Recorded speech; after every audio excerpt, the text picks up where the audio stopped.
ज्ञान आखिर है क्या? क्या ये सिर्फ वो है जो हम किताबों में पढ़ते हैं, या फिर ये हमारे चारों ओर ऐसे रूपों में छिपा है जिन्हें हम अक्सर देख ही नहीं पाते? आज ना हम ज्ञान की इसी पहेली को सुलझाने वाले हैं, और यकीन मानिए कुछ चीजें आपको सच में चौंका देंगी। तो चलिए एक सवाल से ही शुरू करते हैं। एक ऐसा सवाल जो शायद थोड़ा अजीब लगे।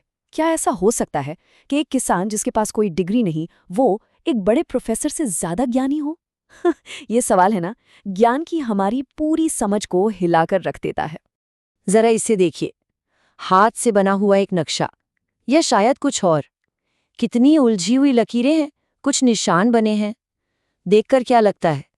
किसी खजाने का नक्शा है क्या, या कोई पुराना भूला बिसरा कोड? असल में यह किसी किसान का बनाया हुआ नक्शा है। जी हाँ, और ये कोई ऐसी वैसी ड्राइंग नहीं है। ये पीढ़ियों के अनुभव से बना एक पूरा सिस्टम है। एक ऐसा तरीका जो बताता है कि जमीन के एक बहुत बहुत बड़े टुकड़े को बिना किसी मॉडर्न मशीन के कैसे नापा जाए। और सुनिए, ये कोई अंदाजा नहीं है, ये अपने आप में एक पक्का विज्ञान है। और बस यही नक्शा हमें ज्ञान के पहले और शायद सबसे जमीनी रूप की तरफ ले जाता है, जिसे हम कह सकते हैं व्यावहारिक ज्ञान। मतलब वो ज्ञान जो किताबों से नहीं बल्कि सीधे जमीन से, अनुभव से आता है। एक मिनट के लिए वो सीन सोचे।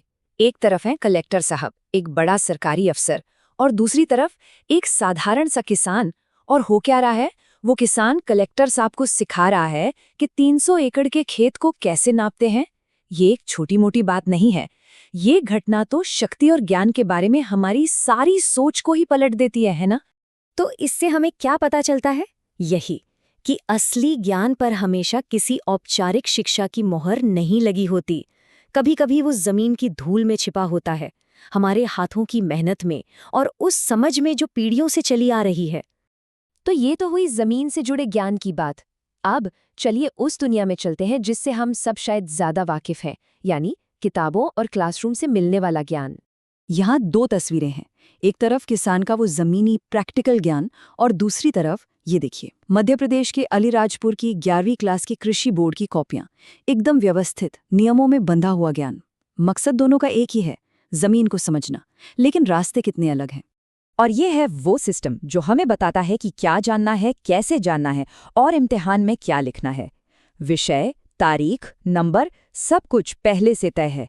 पर सोचने वाली बात यह है कि क्या ज्ञान को हमेशा इन दायरों में बांधा जा सकता है?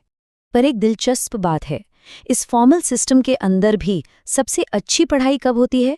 तब जब कोई सिर्फ रट्टा नहीं मारता, बल्कि उस सब्जेक्ट के साथ एक पर्सनल, एक इमोशनल कनेक्शन बना लेता है, उसे सच में अपना लेता है।